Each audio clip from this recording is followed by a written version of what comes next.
Assalomu alaykum hurmatli arab tili ixlosmandlari. Hozirga aytadigan so'zlarimni diqqat bilan eshitasizlar, manfaatli bo'ladi. Agar bu hozir mana bu голосовойni o'tkazib ko'rsanglar tushunmaysizlar.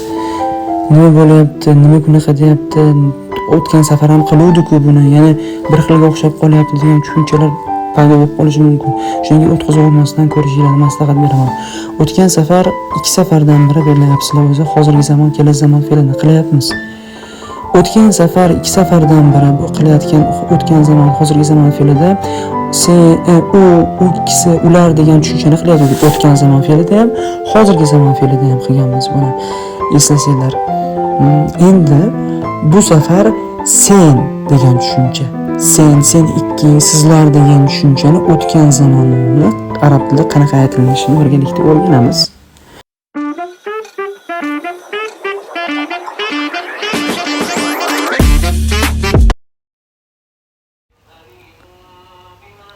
Anta kitabda sen yozding.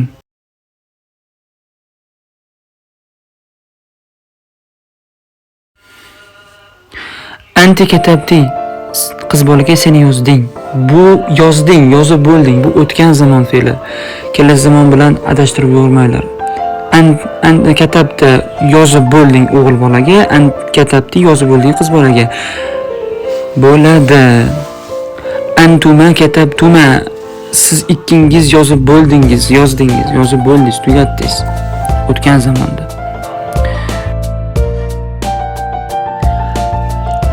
Antum katabtum sizlar yozdingiz.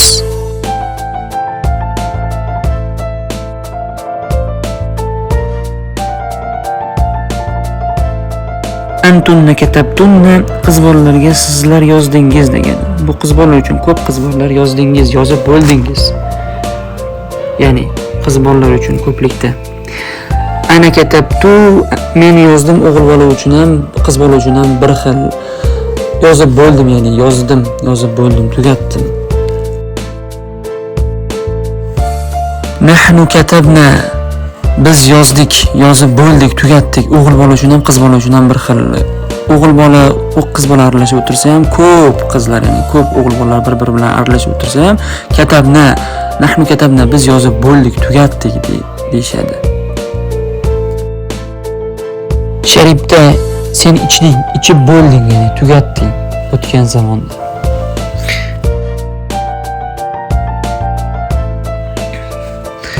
Sharibdi sen ichding, ichib bo'lding, sen bitta qiz ichib bo'lding, tugatding bitta qizga. Endi o'g'il bola, qiz bola aralashib o'tiradimi 2 kishi bo'lib, o'g'il bola aralashib o'tiradimi 2 kishi bo'lib, qiz bola o'tiradimi aralashib 2 kishi bo'lib, antuma sharibtuma siz ikkingiz ichdingiz degan ma'noni bildiradi. Sen ikking ichding degan ma'noni bildiradi. Ya'ni aytganman, sizlash varianti yo'q. Antum sharibtum sizlar ichdingiz. Bu o'g'il bolalarga nisbatan. Antunna sharibtunna sizlar ichdingiz qiz bolaga.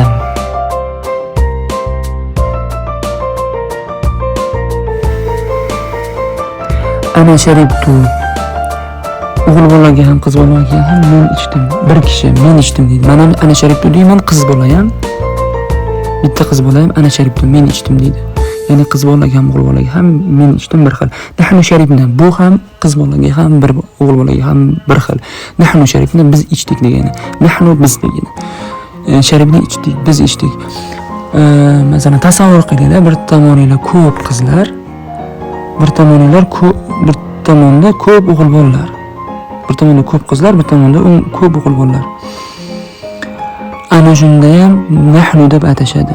Nahnu sharibna biz ichdik deyshadi. Tasavvur keltirgan bo'lsangiz kerak. Bir tomonda, chap tomonda ko'p o'g'il bolalar, o'ng tomonda ko'p qizlar o'tirsak, masalan, nahnu sharibna deb aytaveramiz.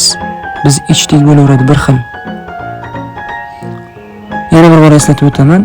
Ana sharibtu men ichdim o'g'il bolaga ham qiz bolaga ham bir xil.